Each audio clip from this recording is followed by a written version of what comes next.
So we've been on this journey since February this year, and it has been an awesome journey.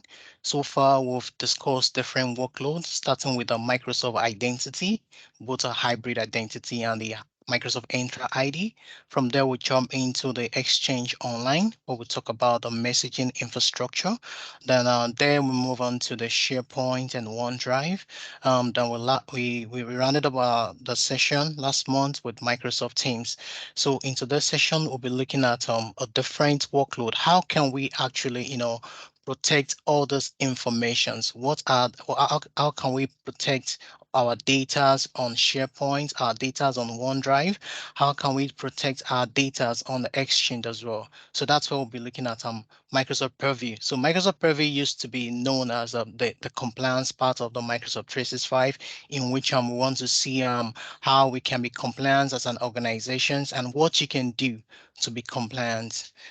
All right, so let me just quickly introduce our speaker. Before then, so this is me. My name is Emmanuel Itoje. I'm a digital professional with experience in infrastructure, cloud services, and productivity application. I focus on enabling business optimize technologies using organizational strategy. I'm a Microsoft certified trainer. Then I have a lot of other Microsoft certifications. Then our housekeeping rule remains the same. So this session is currently being recorded, and every other sessions that we had in the past are also recorded, and they are actually made available for future viewing. Then in this session, everyone has actually have the opportunity to unmute the mic, but we will say please kindly ensure that your mic is actually on mute. You actually mute your mic when you're not talking, and there's always room for question and answer. So as the session is going on, any question comes up in your mind, feel free to pin down the question. So during the Q&A session, you have the opportunity to ask your questions, and our speaker for today will help us to answer the question and every other subject matter expert on the course as well. So we have a Twitter handle, NGM365. Please follow us. We also have our YouTube channel where we actually dropped all our recordings. We try as much as possible to ensure that the recordings are up to date for people that miss the sessions and people that would like to actually, watch the session. We also have a LinkedIn page as well, where we also drop our sessions. So for all our sessions so far, we have feedbacks.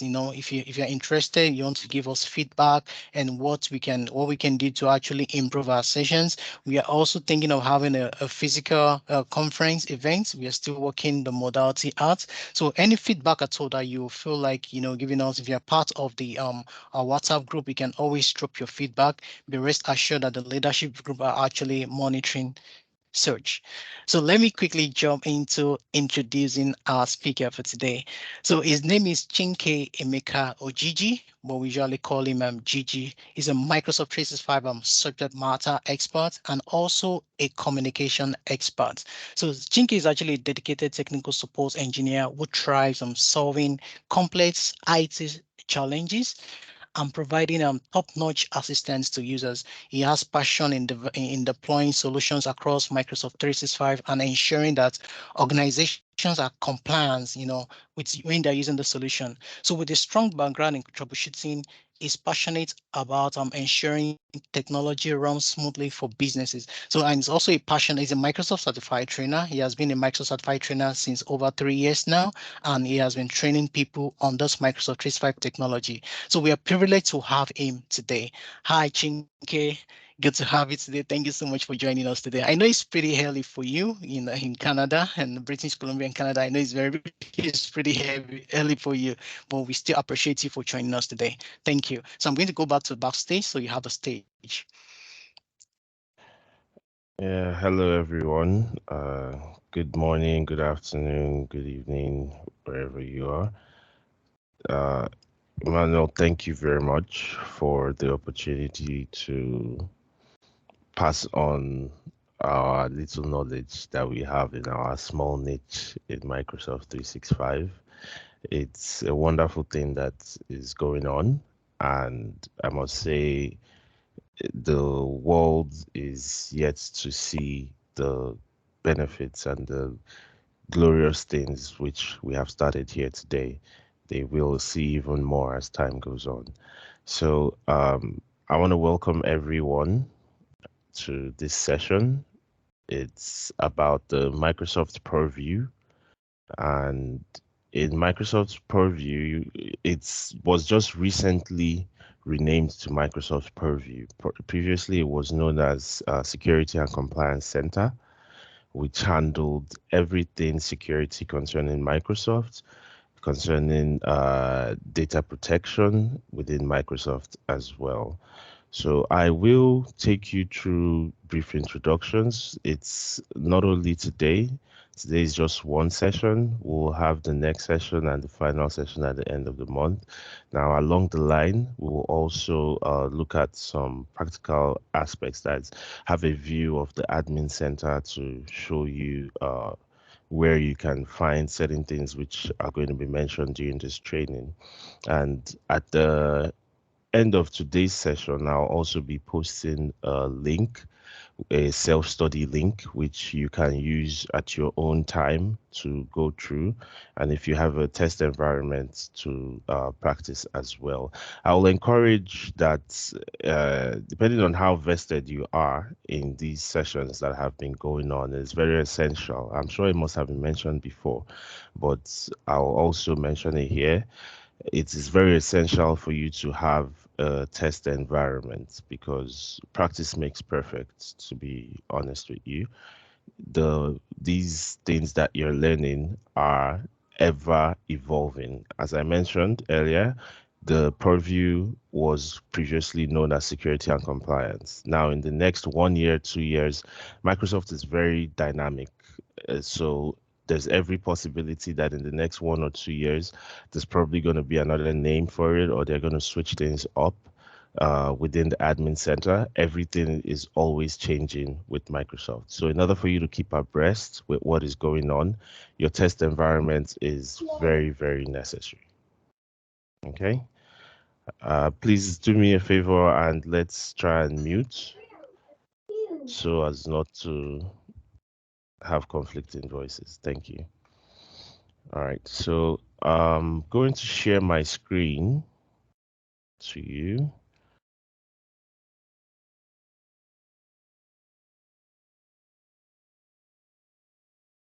Moment.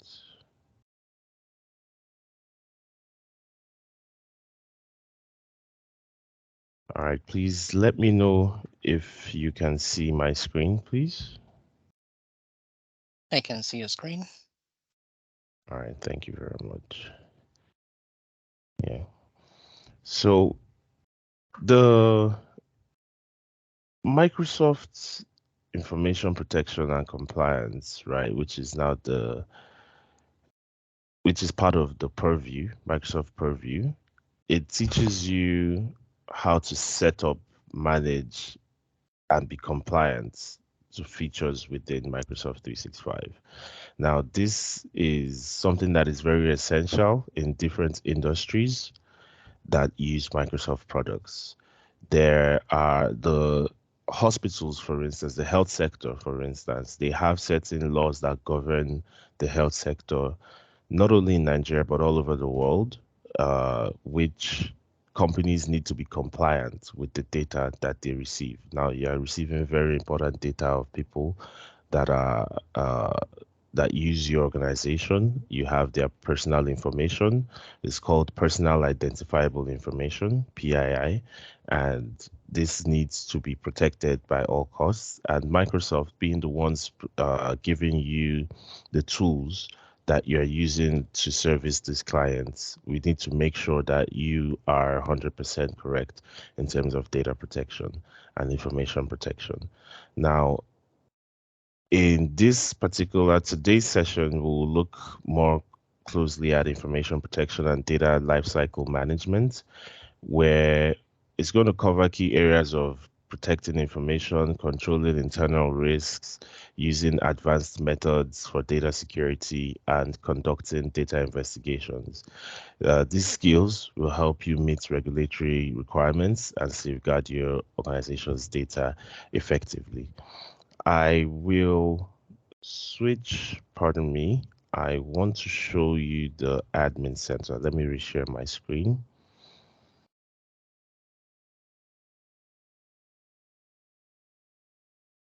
Okay. So this here is the 365 admin center. Let me show you how I got here. This is the 365 admin center, which I'm sure we are all used to by now. So when you come to the admin center on the left pane here, under all admin centers, you have those security and compliance. These two are what make up the Microsoft Purview, right? And today we're going to be looking more closely at compliance. So let's open it up. Yeah, so this is the Purview compliance portal.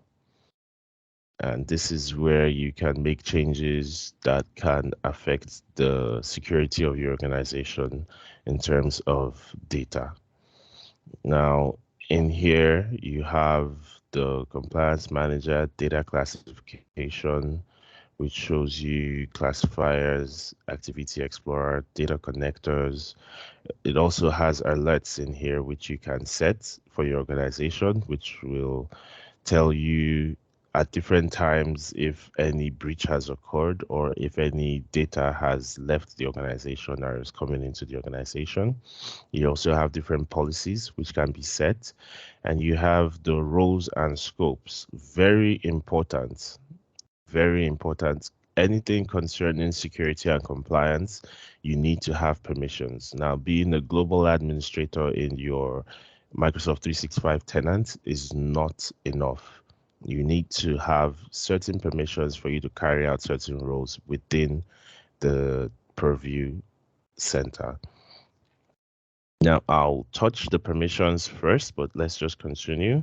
We have the trials, we have the catalog, audit, content search. Now, audit and content search are very widely used, especially by large organizations. Now, the audit is going to show you what has been done by who in the organization. Now, if, for instance, just to digress a little bit and make it a little light, if, for instance, somebody is probably fired from the organization, and while clearing out their desk, they try to play a fast one of maybe deleting emails or deleting certain data from their SharePoint sites or OneDrive, and they feel they have gotten away with it. The audit here, the audit log, is something that is going to show you what was done in terms of activity. So if you search in terms of activity, you'll be able to find out that, oh, this user deleted so and so by this time at this time. Now, the content search, on the other hand, searches the organization for data that may be missing. Maybe somebody mistakenly deleted an email and feels like, oh, I didn't delete this email, comes to the admin, I didn't delete this email, but I can't find it. You can run a content search for the particular item which is being searched for, and you will find it if it is in the organization in content search. Then you have the communication compliance, which is for collaboration as well, and making sure that users are compliant when they are passing out certain communications, even one-on-one chats. Everything is compliant with the laws within their region and within Microsoft 365. Now, we also have the data loss protection, the DLP. It's also a very advanced feature which organizations use in terms of protecting their data, preventing data like credit card information, bank account numbers, routing numbers from leaving the organization. You can set up a DLP policy that will prevent that. So when a user tries to send out such information, it hinders it. Please let me know if I'm going too fast. I don't mean to, but it's because of time. I'm trying to keep it to the exactly 1 hour, so please.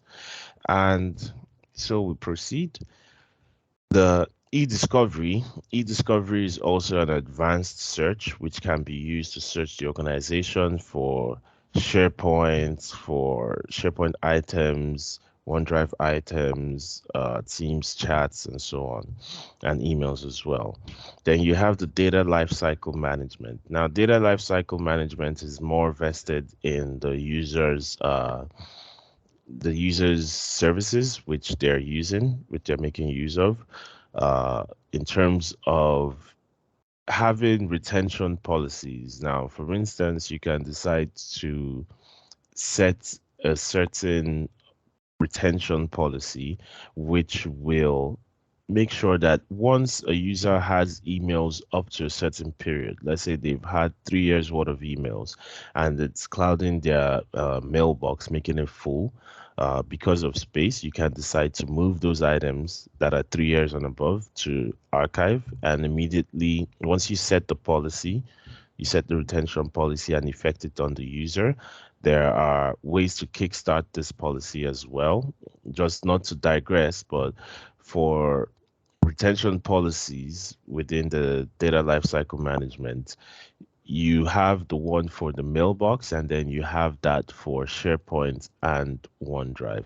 Now, in retention policies generally, you can kickstart it. Normally, it takes 7 days to process once enabled, but there are ways which can you can use to kickstart this process using Windows PowerShell.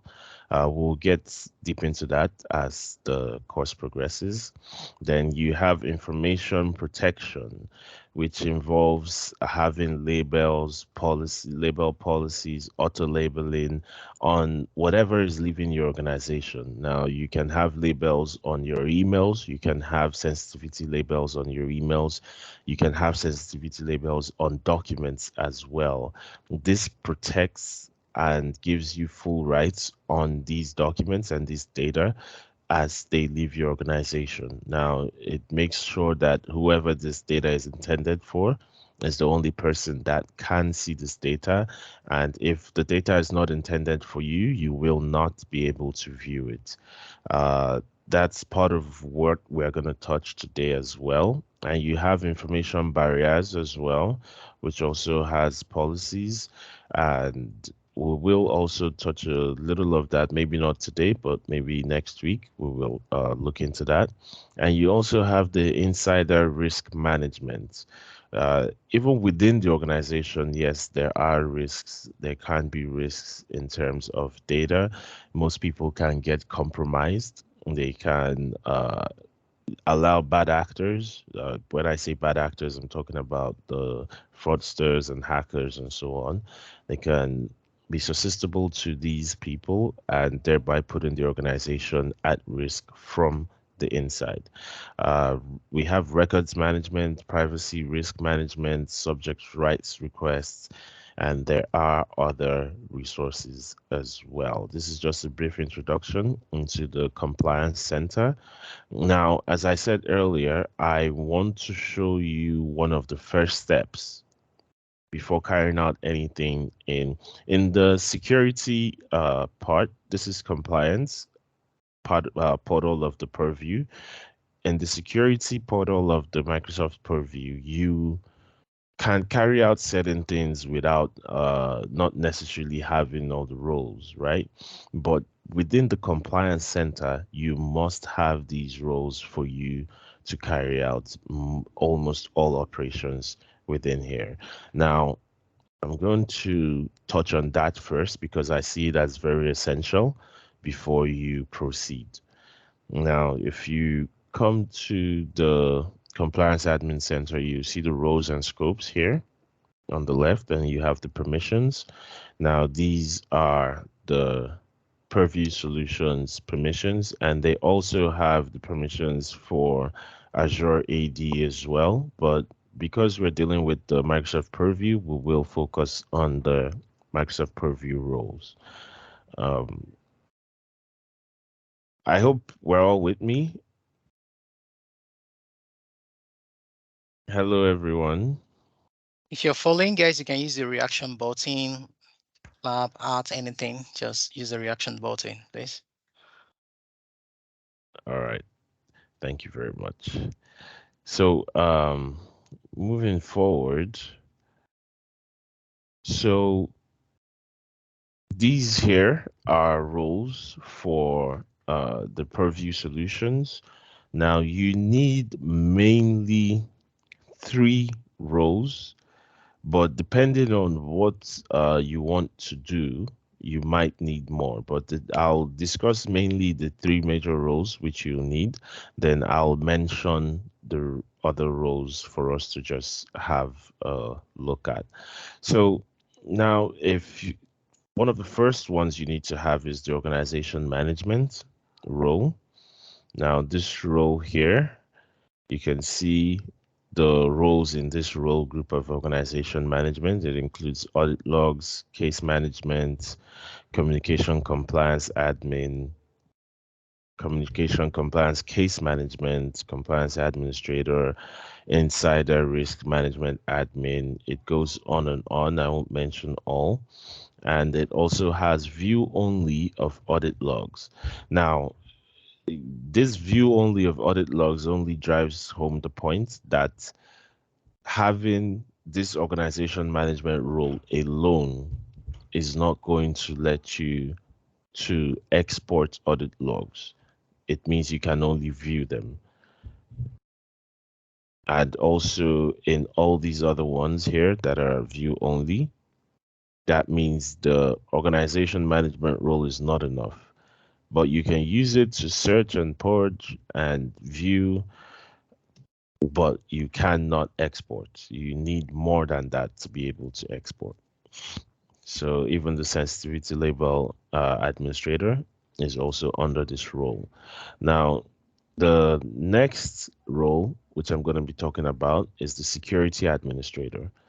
So within the compliance sector, you notice that some roles overlap. The security, the organization management both have roles that overlap, but one cannot do without the other. Yeah. The security administrator gives you access to audit logs, compliance, quarantine, uh, sensitivity label, and also still view only audit logs. Now, sorry, I didn't show in the organization management, but let me show it here. This is where you can add yourself as a security administrator in the Microsoft Purview roles. Once you click on the role and it opens up on the right pane, you click on edit and you can choose users and you add yourself in here.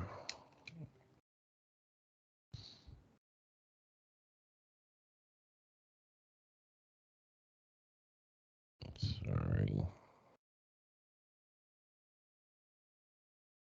Okay, sorry.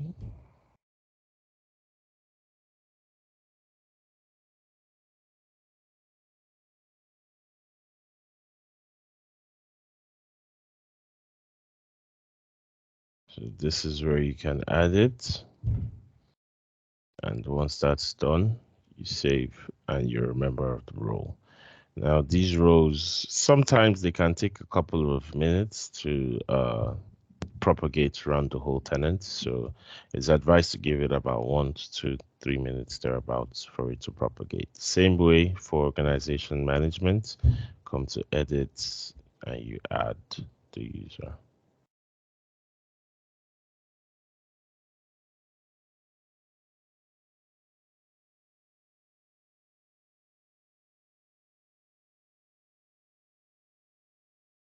Okay. So now we've talked about two roles, organization management and security administrator. And now we'll go to compliance administrator. That's the third role. Now, as I mentioned, these roles are what will enable you to carry out most operations within the compliance center and also the security Purview, Microsoft Purview security portal. Now, though the security portal doesn't need most of them, but it's always essential as an administrator that you have these roles apart from being a global admin within the organization.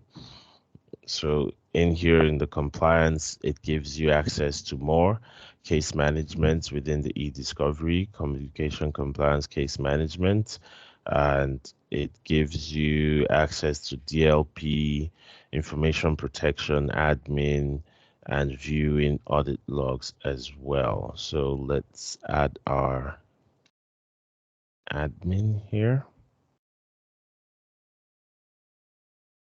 So I took all of these rows off so that we can see me add them as well and know practically how to do that.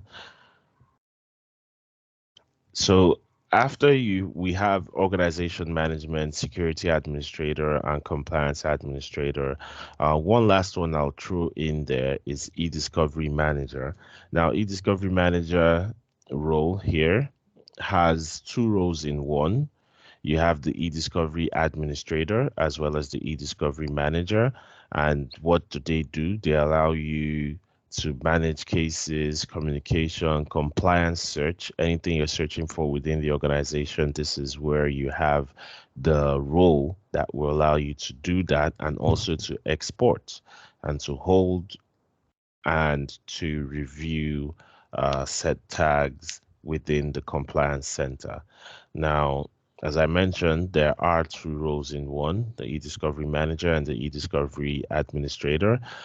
Before, it's only allowed you to add yourself as an admin on only one, but Microsoft has advanced it now, and you're able to be both an e-discovery manager and an e-discovery administrator.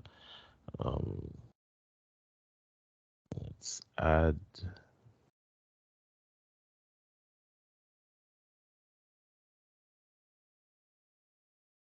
So every little detail in this process is very important because now you might forget, for instance, to add yourself as an e-discovery manager and you go and perform a content search, for instance.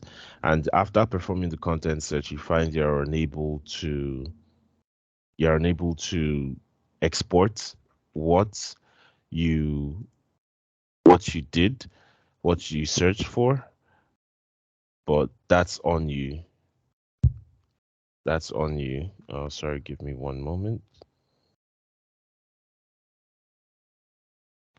All right, thank you. So let's save. So every little detail is very, very important. Now we have done e-discovery, security, and organization. Now you have other roles in here, as I said. We're not going to touch all of them, but you have just take a look at them. All these roles are for different features within the compliance admin center, which gives you access to be able to carry out these actions. Now, in terms of information protection as well, you have the information protection role here. You have the information protection investigators for people who are analysts, and you have for the admins and the readers as well, depending on different levels within the organization.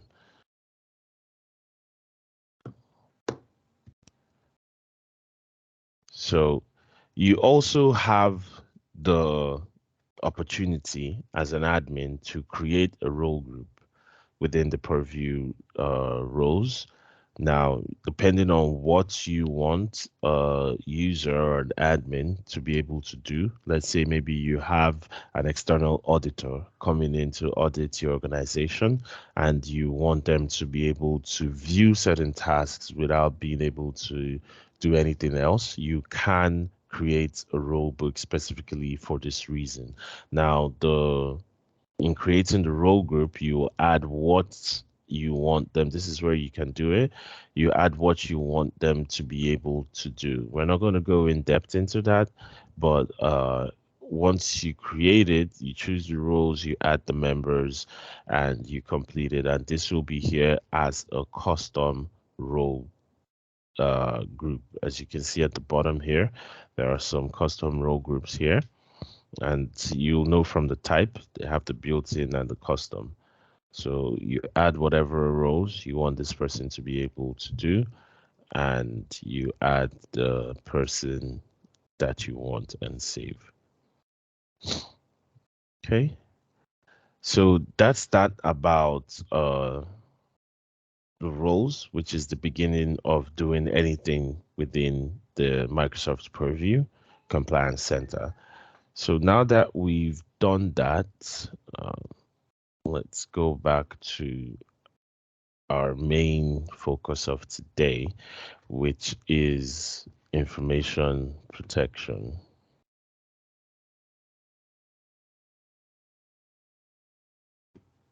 Sorry, give me a moment.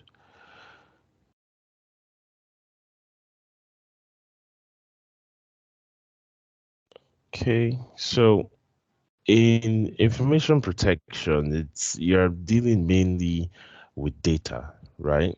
You're dealing with data because, as it said here, data is exploding. It's being created in an organization for about 8 hours or 9 hours a day, some places even more. People are creating new data, working on old data, sharing data amongst themselves within and outside the organization. That's why the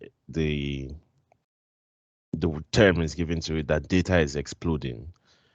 Text messages are being passed out, emails are being sent, and documents shared within an organization.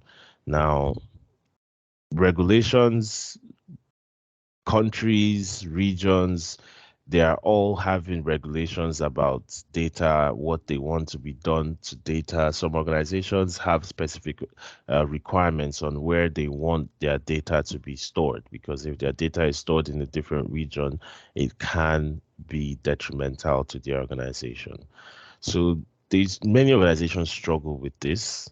Uh, Research tells us most organizations don't have information to understand the risks they face.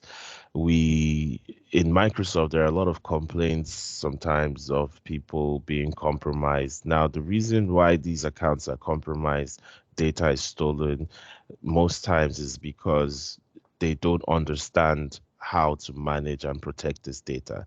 Now, to a very large extent, Microsoft tries our best to protect the data for you, but there will still be more work to be done by the administrators. Now, discovering what type of data you need to manage, what you need to protect on devices, on premise, and on the cloud, especially data that's on the cloud, because data on the cloud is more easily susceptible to attacks than that is on your on premise. Uh, so let's look at what the definition here gives us. Okay. So Microsoft offers information protection and governance solutions to help protect and govern your data through its life cycle, where it lives or where it travels. It isn't just about data in Microsoft services like Exchange Online, SharePoint, and Teams. You have data on-premise SharePoint sites or local files saved on your devices. Now, sensitive data resides in data visualization tools like Power BI, uh, and there different organizations might use things that are not related to Microsoft, like Dropbox or Google Drive and so on, or even Salesforce, which is a software as a service. And also some use certain communication mediums like Slack and so on, and data is passed in all of these. Now, what matters most is knowing how to protect this data and knowing where it is stored. Now, the Security and Compliance Center in which is the Purview, Microsoft Purview solution, gives you a unified approach to discover and classify this data and protect it as well. Now, there are certain capabilities in balancing security and productivity, and that is Microsoft's aim in giving you these solutions. Now, the capabilities tip of the security side is the enforcement of conditional access to sensitive data. Now, I'll explain conditional access for a bit. It's quite interesting. Conditional access means that certain data cannot be accessed except you're in a certain location. Now, some of us might have worked in companies whereby you are only allowed to, you can only access company resources when you're within the building of the organization. Now, if you want to access that resource at a place outside of that organization, your IT department must most likely give you access to a VPN and connect you to a remote desktop whereby you can access this information from wherever you are. Now, most remote workers are aware of this. They use remote desktops to work, or workspaces. Within Microsoft is remote desktop. Outside it's workspaces. They have the Amazon workspace and so on, and different organizations use different tools to work remotely. But the conditional access for Microsoft will contain where this data can be accessed from. That's one of the capabilities of the security side. Then the data loss prevention action to block sharing, which I mentioned briefly before, that this prevents sharing of certain sensitive information from your organization in terms of credit card numbers, bank account numbers.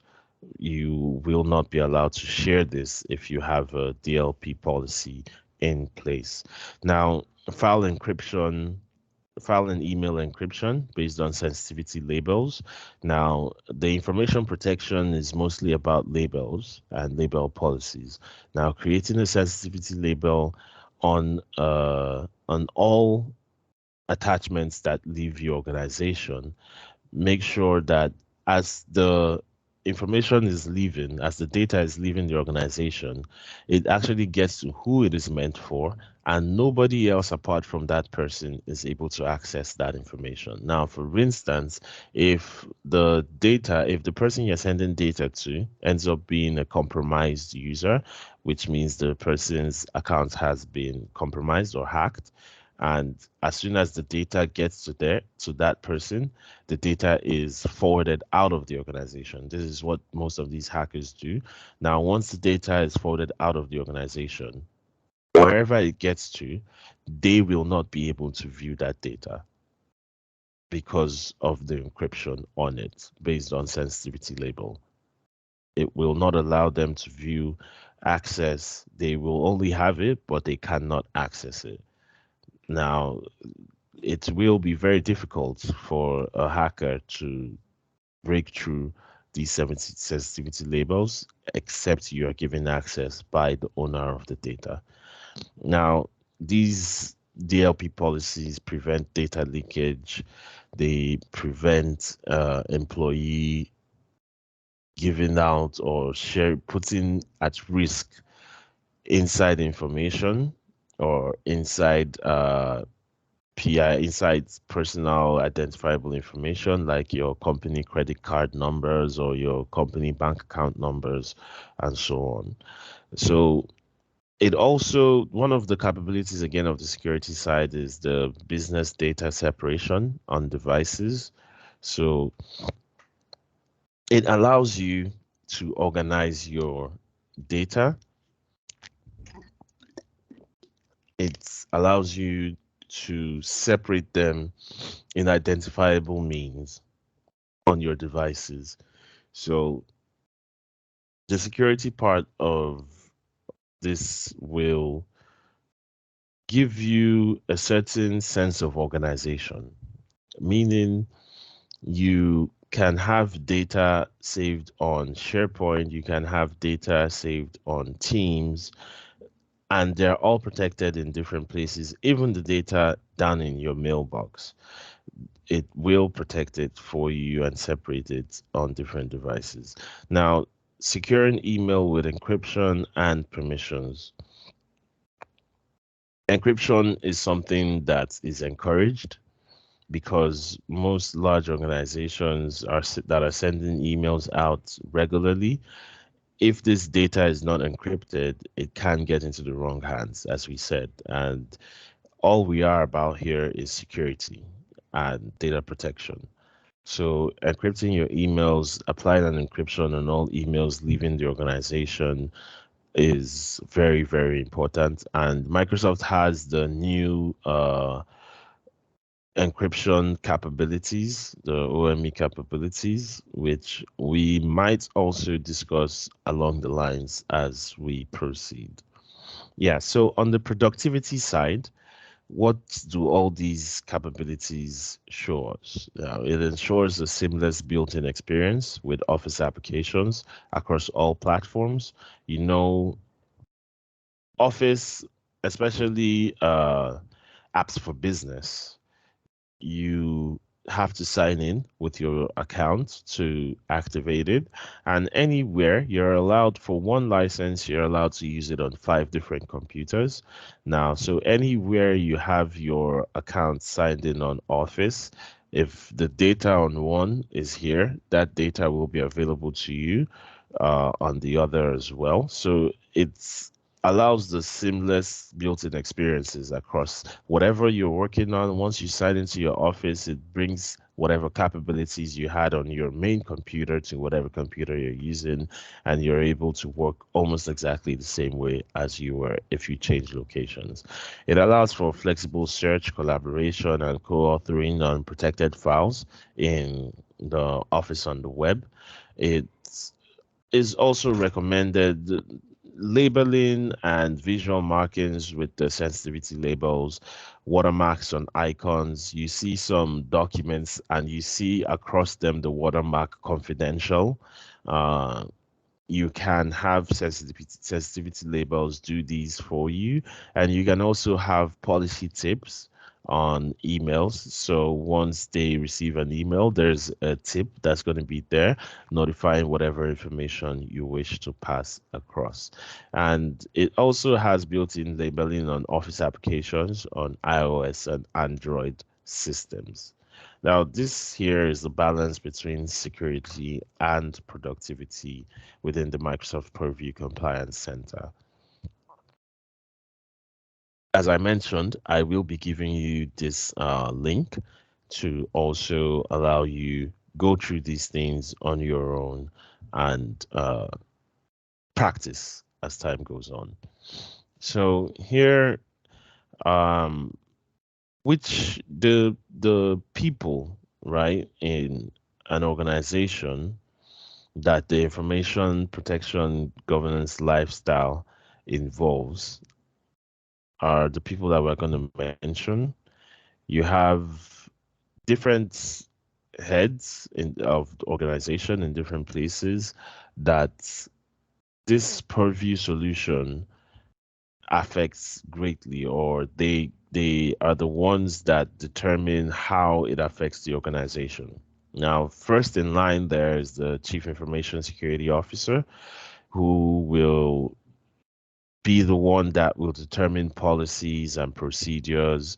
They will be the ones to make sure that the Microsoft tenant or the Microsoft organization is in compliance with whatever regional or government laws they might be.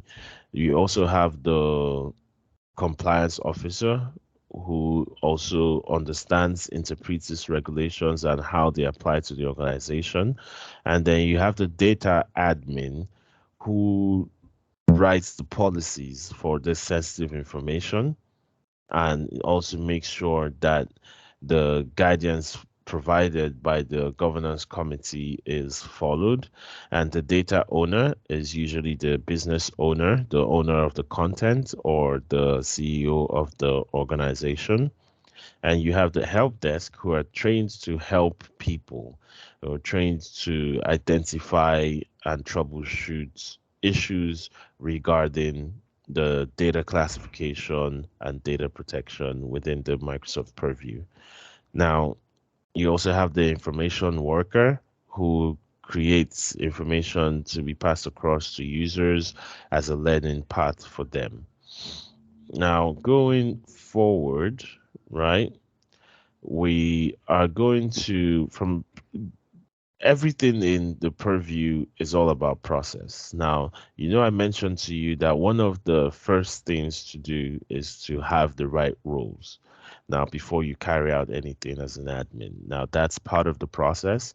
There are also different parts of different processes which we should be aware of, like the data classification taxonomy, which talks about the sensitivity and retention labels that are applied to your content. These labels surface in applications like the SharePoint sites, the Teams, team channels, and the emails as well.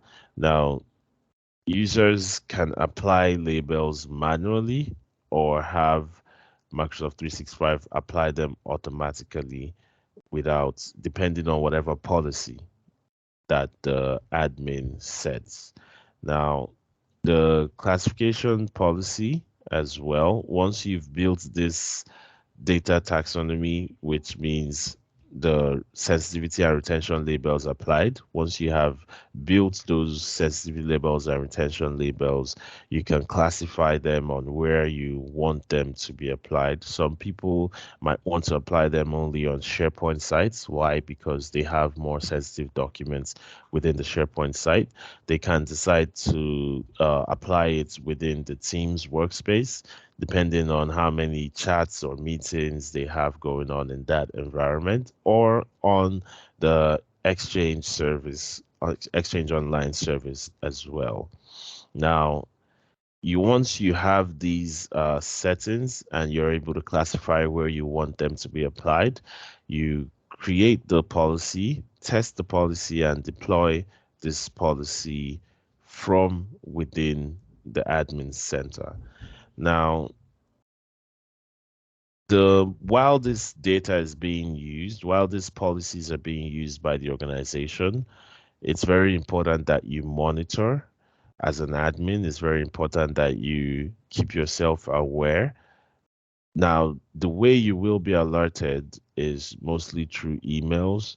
Now, a lot of people receive a lot of emails daily. It's very important that you are aware of these particular purview alerts, because if missed, it can be detrimental to the organization. So we'll talk about the four principles briefly, then we'll move forward to the next slide. I know we're running out of time. I promise not to take too much of your time, but the four principles that govern information protection is one, knowing your data. We've talked today about sensitive information, knowing what exactly is sensitive information, knowing where to protect it, knowing that certain regions or certain countries do not allow certain things. So you need to know what type of data you have and know how to identify which is important, which can be used in what location, and make sure that you're not breaking any laws by having your organization's data in a certain location. Now, protecting the data is all the encryption, the labels that we've been talking about, the data loss prevention. That's all part of protecting your data. And that's one of the principles of information protection, and preventing data loss as well through these DLP policies.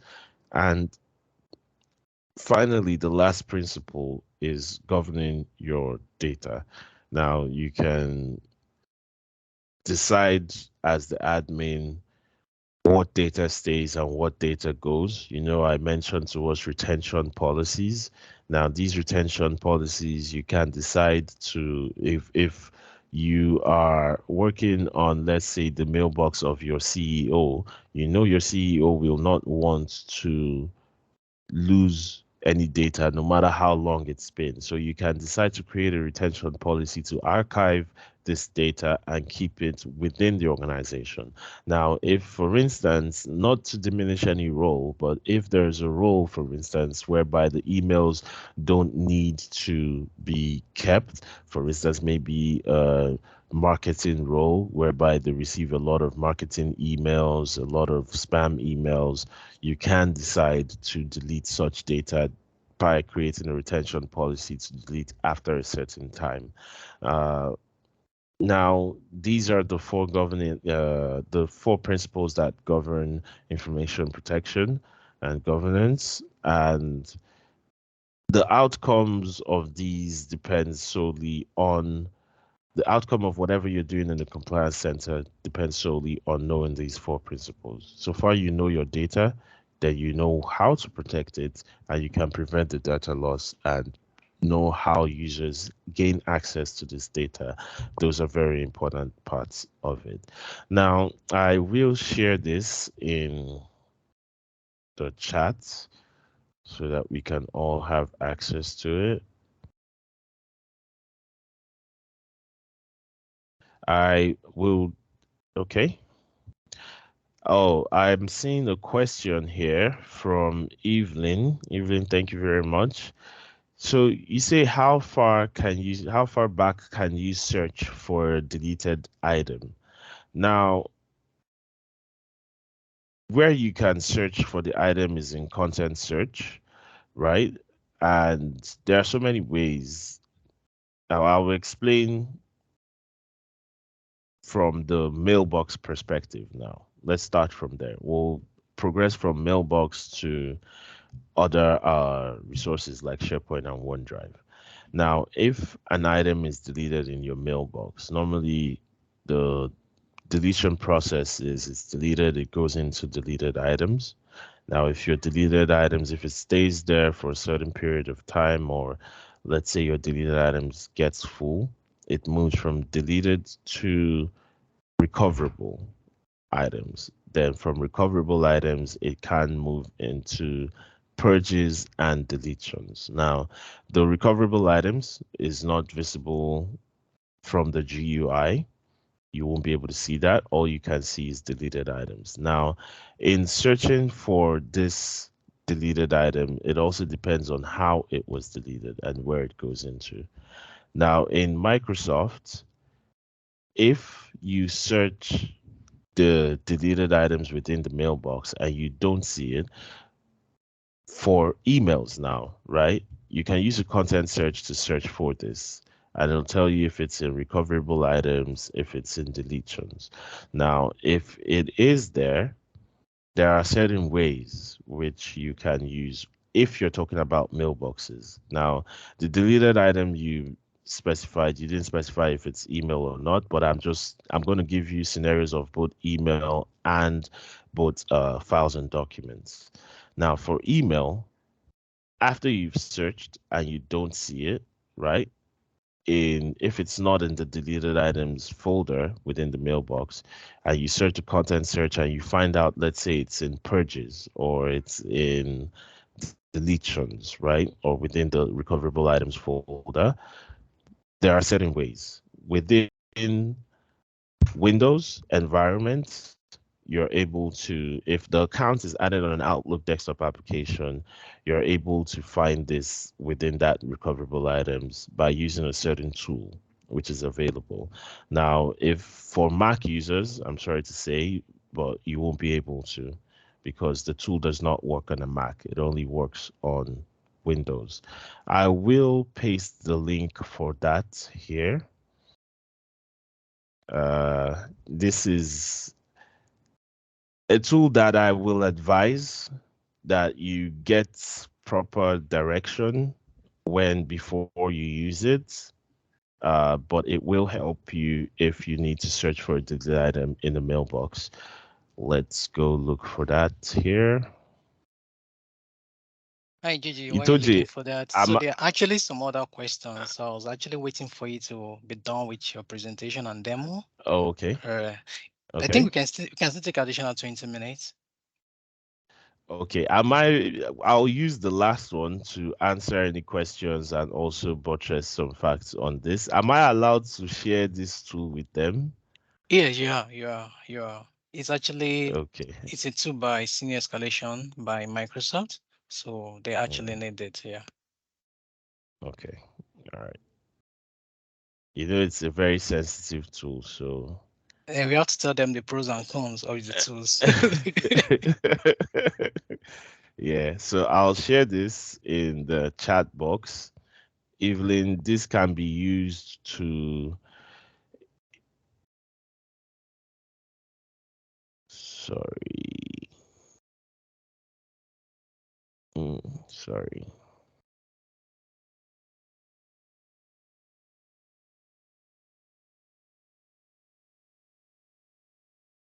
Okay, so this is the tool here, and this is where you download it depending on the system you're on, if it's a 64 bits or 32 bits.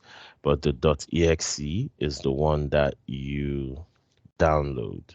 Now, this tool can be used to search a mailbox. Sorry, I don't have Outlook desktop application set up for my email on here. If not, I would have shown you an example. But once you download it, right, you use it to access your mailbox. You extract it and open it. There are instructions online on how to use MFC Mappy. Okay, if you search for these instructions, you'll be able to see how to um, search for emails within the mailbox. You need to be careful because this is the back end of the mailbox you're accessing using this tool. It will allow you go to ends that you cannot see on the GUI. It will take you to the purges of the mailbox. There are sometimes you search a mailbox and you can't see an email that was deleted. Most times it's not that the email has been deleted completely from the organization. It's just that the email has gone into the deletions or recoverables with the which you can only access using this tool, this MFC mapping. So from in there, you're able to move the said email to any folder and it moves immediately.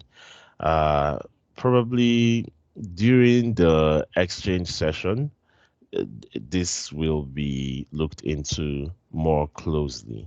Now, again, in how far back you can search for a deleted item. Deleted items normally, right? If you search and you don't see them, then that means it's not in the organization. It's not a matter. Microsoft is not going to keep an item that has been deleted permanently from the organization in any back-end space. A lot of customers ask this as well, that, oh, the fact that I've deleted an item from my organization, shouldn't Microsoft be keeping that item for me? No, they keep it to a certain level, but also a level that can be determined by the organization. Okay, are we following? Evelyn, please, can I hear your voice? Am I speaking to you? Yes, please. Okay, all right. So, yeah, so these deleted items, it all depends. It all depends. You cannot say that, oh, Microsoft is going to keep any deleted items for you. No, it all depends on whatever the admin has set in the organization. If an admin has said that a message should not stay in the deleted items for more than 30 days, then it will not stay for more than 30 days. And you won't be able to search it. If the admin says, oh, keep emails for 5 years or for 3 years before moving them to either archive or deleted, that's what's going to happen. Whatever is set by the admin of the organization, and these can be set in the Compliance Admin Center under the Data Lifecycle Management.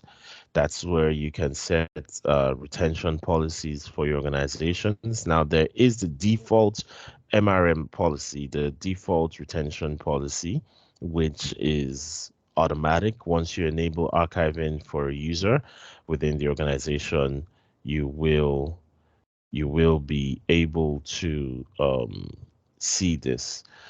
Thank you very much, Toriola. I appreciate for your chat.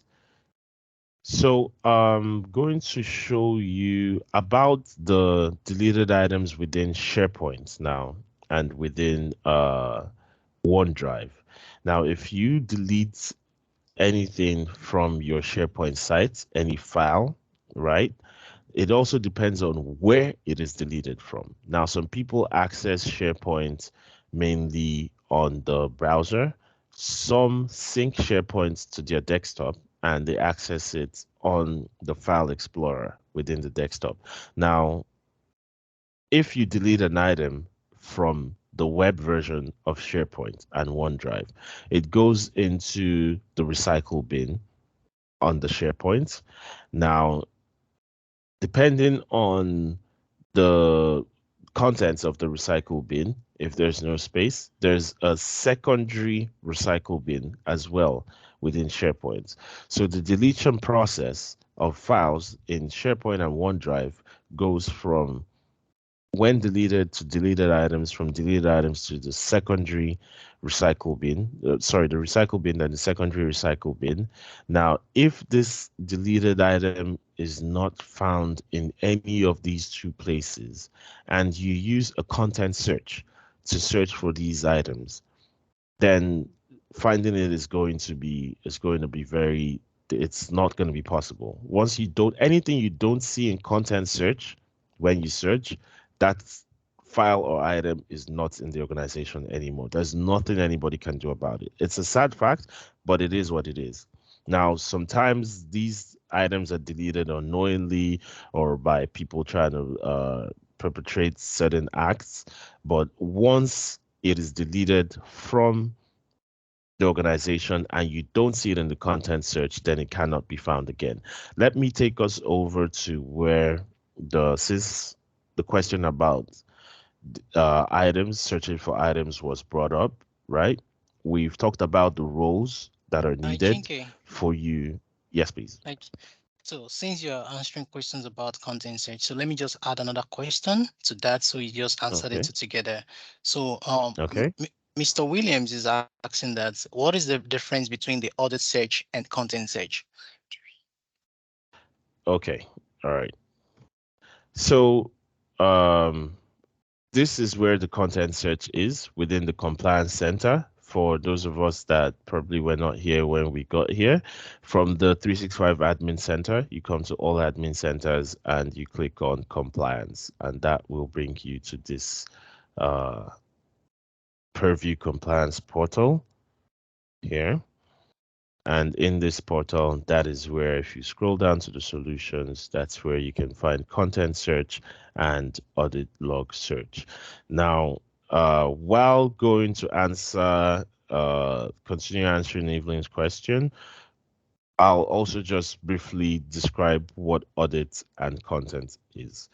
Now, audit, just like the word means, right, is when you're searching for activities within the organization. Now, this audit log search needs to be turned on by the admin in the organization. If it is not turned on, then it's not going to be recording any activity. So what audit does is that it tells you, oh, this activity of deleting a file or deleting an email or moving an email was carried out on so day by this person, right? It gives you, you can search against users as well. If you look at this, this is where the audit is. This is where you perform the new search. This is not turned on here. Um, so this is where you, once you turn it on, you start recording. It starts recording the user and admin activity. Now, it will not capture what has been done prior to you turning it on here. So unless you turn it on, from the moment you turn it on, that's when it starts capturing activity within the organization. Now, if a user deletes an email, you can come here, and come to activities, friendly names, right? And you can search for deleted emails. And you select deleted emails as an activity. You set a time frame for it, and you can even set a keyword search and set a particular user that you want to uh, search for, and then you're able to find out, oh, this user deleted this on so day by this time, and that's evidence for you in case you're trying to make a case, right? Now, these search, once you start the search, this is where you monitor the progress, the status, and the results in here. And it'll also show you who the search was performed by, if you're not the only admin. So audit and content are two different things. Audits will show you activities that were performed. Content search will show you a particular item that is being searched for. It can be emails, it can be files, it can be Teams chats. Now, content search, yes, it also searches out Teams chats depending on how you set it to.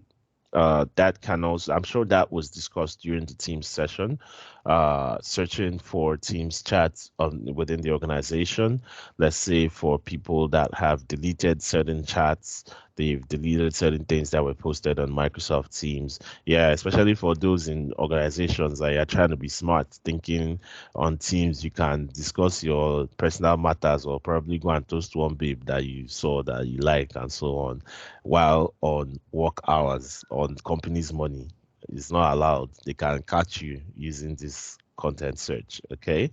Yeah. So that's what the content search does. It searches out items and files within the organization. Now, as I mentioned earlier, whatever you search for, whatever item you search for within the content search, and you do not see that item pop out in the search, you are unable to see it again within this organization. It's gone. This is the last point of call for any technical support engineer, anybody at all, the engineering or anywhere. There's nothing anybody can do now. Well, maybe there is something you can do in terms of SharePoint sites, but that's a topic for another day. It's called the point in time restore, whereby the site is taken back to a certain time previously, and then you can uh, have whatever was on it at that time. So I hope this describes the difference between content search and audit log search. Mr. Hi, Williams? hi, Chinke. Yeah, it Yeah. does. Thank you. All All right. right. Thank you, Mr. Williams. So Marvelous has a question, right? So it's still in terms of those content search and audit log that we're talking about. So she's asking that can the audit keep track of stuffs downloaded from my OneDrive? Yes, one of the activities of the audit log is also items downloaded. So you are able to keep track of what has been downloaded from your organization within the audit log. If a file was downloaded.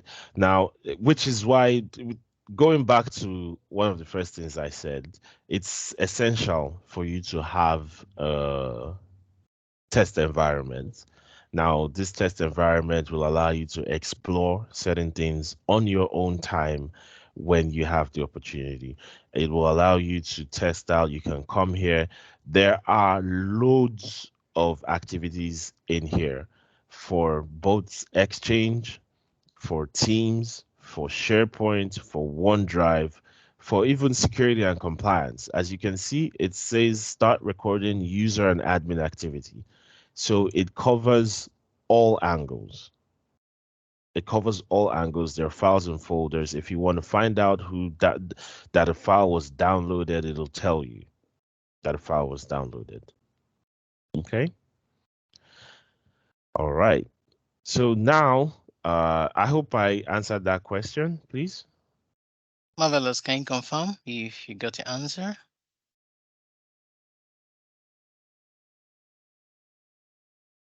Sorry, I I'm think unable to see I think she's everybody. out. She's outside the call already.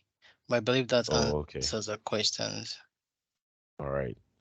All right. So, moving forward, Evelyn, we've talked about the exchange part of deleted items now, how you can recover a deleted item.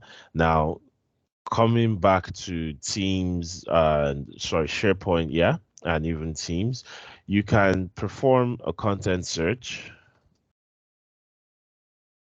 or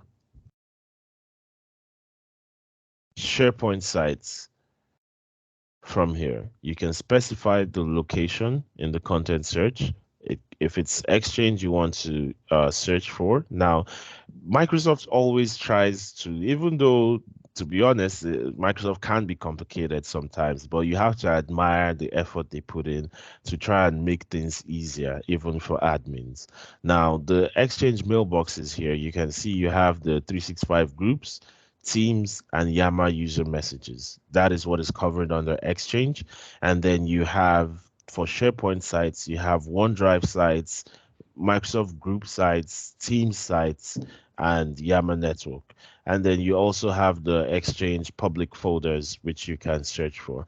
And you can add app content for on-premise users, users that are not that are hybrid. They're both on cloud and on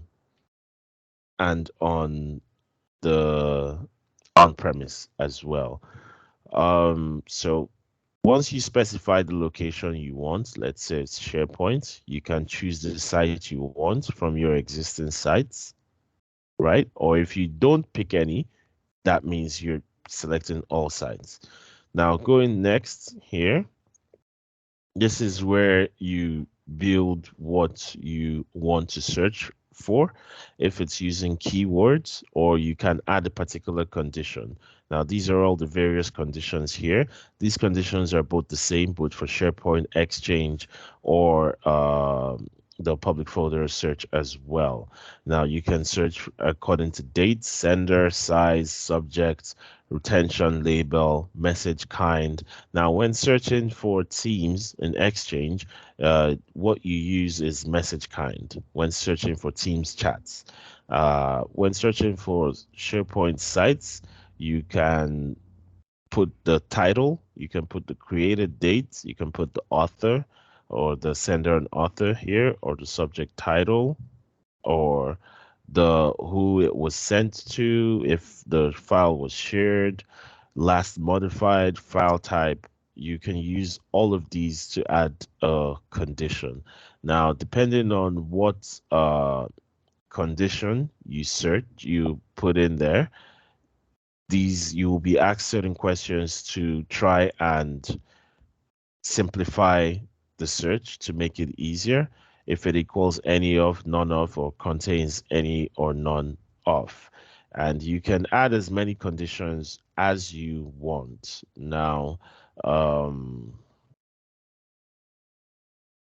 this is done, right, you'll have it here.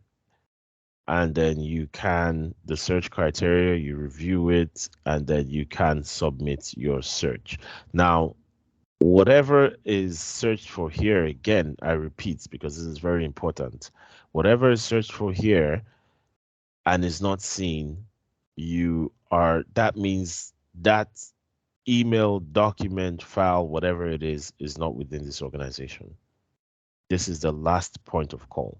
Now, and when you finish searching, for instance, if you search for emails that you want to import into a mailbox, now after searching, you can only export using Microsoft Edge. You can't use any other browser. If you use Chrome, it won't let you.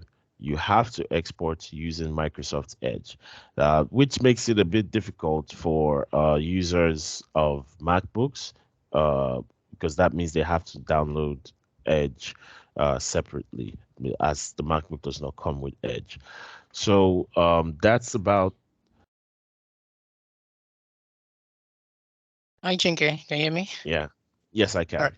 So we have a few comments from the participants. So Odonle one said, except you have retention policy on the OneDrive for Business and SharePoint location, which keeps them in the preservation hold and library. So definitely, if we have a retention policy on documents, like still talking about the questions Evelyn asked.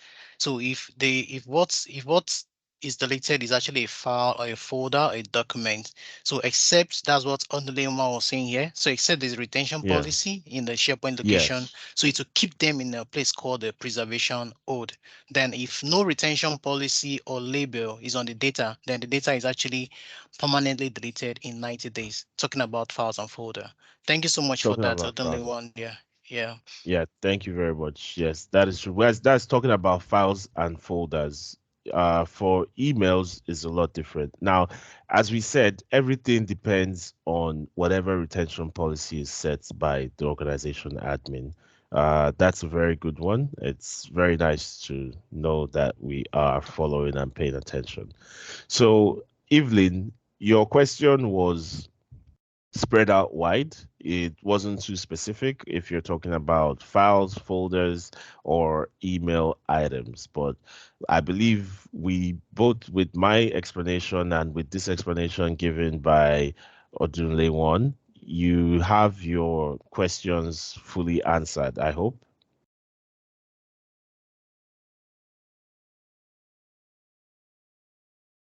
Okay. Now, we have covered quite a lot in terms of generally within this center, but the next class we're going to take a look at creating these sensitivity labels, right, for information protection and how these labels can be applied within mailboxes. Now, this is more of a practical part, and we won't go too deep into the practical, but we will show you where these can be carried out within the center and within the organization. I really appreciate everyone taking out the time to be here. It's really amazing. And I hope that we can share more knowledge. I would even prefer a more conversational class because rather than you typing, I might not always look at the chat. You can raise your hand and speak, please. The sound of my voice sometimes can be it can be somehow. So I want to hear other voices as well, hear other people speak and contribute, no matter where you are. I mean, just for a few seconds, just say something. It's welcome anytime in this training. Okay. Thank you very much. I appreciate. Emmanuel, thank you very much as well. And thank you to the audience. I see a lot of people here that I think some people that I know. Joshua, hello, Thanks, Joshua. boss. Yeah. So, thank you so much, guys. And I look forward to meeting with us next week, where we will share more about sensitivity labels, applying these labels in our organization, and protecting our data within the organization. Now, please don't forget the tool, the informations which I have posted on the chat, the one for the tool, the MFC MAPI. Please be very careful when using it within your organization. It's a every admin that I have shared this tool with has at the end of the day been so happy. If they could give me a hug, they'll give me a hug because this is a very important tool. It's good to have. Just please use it wisely and carefully and follow the instructions. You can Google it, how to use it, and you will see it online. Emmanuel, please go ahead. Yo, thank you so much, Chinke. I really Yeah. appreciate this session is actually so insightful and informative. I wanted to add to the two, the MFC Mappy 2. So this two is actually created by a senior escalation engineer from Microsoft. So it's actually a tool that gives you a backend, like Chinke said, and you have to be very careful with this too because anything you do affects the mailbox. Like if you delete something, it is gone. You cannot recover it again.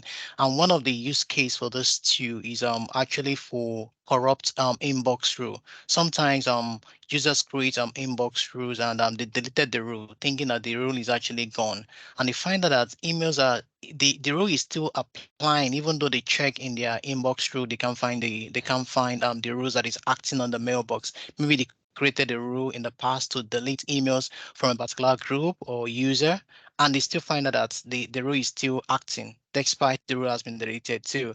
One of the use cases to use this tool. This tool will actually help you to see any corrupted rules that didn't actually delete completely. So you can use this MFC mapping to delete them.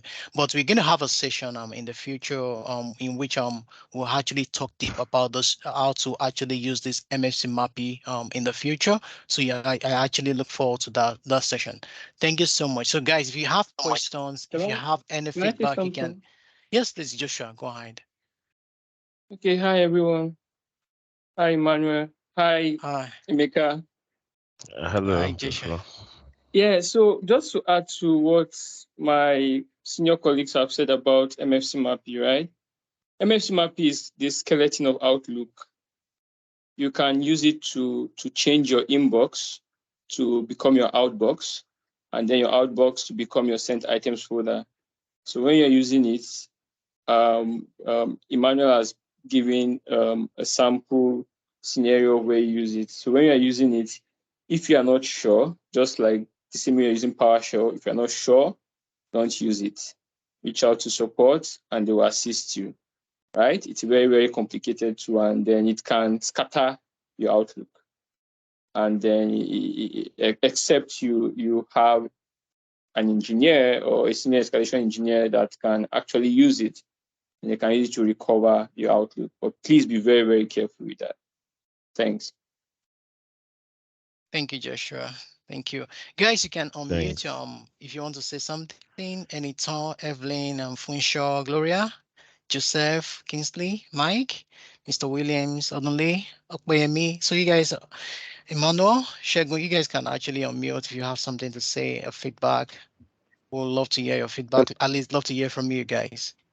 Just to say thank you, Chinke. Good evening. Thank you very much, Mr. Chinke. Your presentation was very insightful. We enjoyed it. Hope to see more of you next week. Yeah, thank you very much, Mr. Chinke. Thank you. Your Thank you, presentation was guys. awesome. Thank you. Thank you. Thank you so much, guys. Yes, for sure. Thank you. Thank you for your time. I think somebody have a question. Chinke, thank you so much. It's quite inspiring and informative. Thank you. Awesome, Thank guys. you so much, guys. Thank you. Odunle, yeah, you have the floor. Go ahead, please. Yes, so I just think that maybe when discussing in terms of content search, I think mostly we really have to, though I'm basically based on SharePoint and OneDrive. I know it depends on the license because I know Microsoft by default you have maybe 3 months. So if you have your E5, I think you can do more than 3 months. So basically, if because I know situations where clients we have that E5, it's always an issue where you want to run from, even as an engineer. So they have E5 and they cannot do 1 year. So the question comes, when did they have that E5 and stuff like that. I think maybe it should be looked into more with the license that clients have in the environment when it comes to doing content search or doing search for activities of users in the admin center. Yes, very true. Very true. So the higher the license you have, the more leeway Microsoft gives you. So there are certain things on an E3 license that cannot be done on an E5. E5 is the highest, whether it's Office 365 or Microsoft 365. Though the Microsoft 365 E5 license has more capabilities than the Office 365 E5, I suppose. It gives more offerings in terms of security, in terms of the features as well. It gives more than the the Office 365 E5. Yes, definitely. We'll delve more into the licenses and do some comparisons between the licenses for you to see what security features these licenses have that can assist you in your administration of Microsoft 365. Awesome. Thank you so much, Chinke. Thank you, Odole, for that feedback. So, of course, apart from the content search itself, we have the e-discovery search, like Okoyemi mentioned. So the e-discovery search is also another search capability that is available in the information protection Microsoft Purview that we will also actually look at in the course of this discussion. Thank you everyone for joining. This is already 5 p.m. Nigerian time. I really appreciate everyone for joining this call. I look forward to having us next week as well. So Emeka will be here as well next week to actually do some labs and demo on sensitivity label. We're going to see all those capabilities and how it can help organization.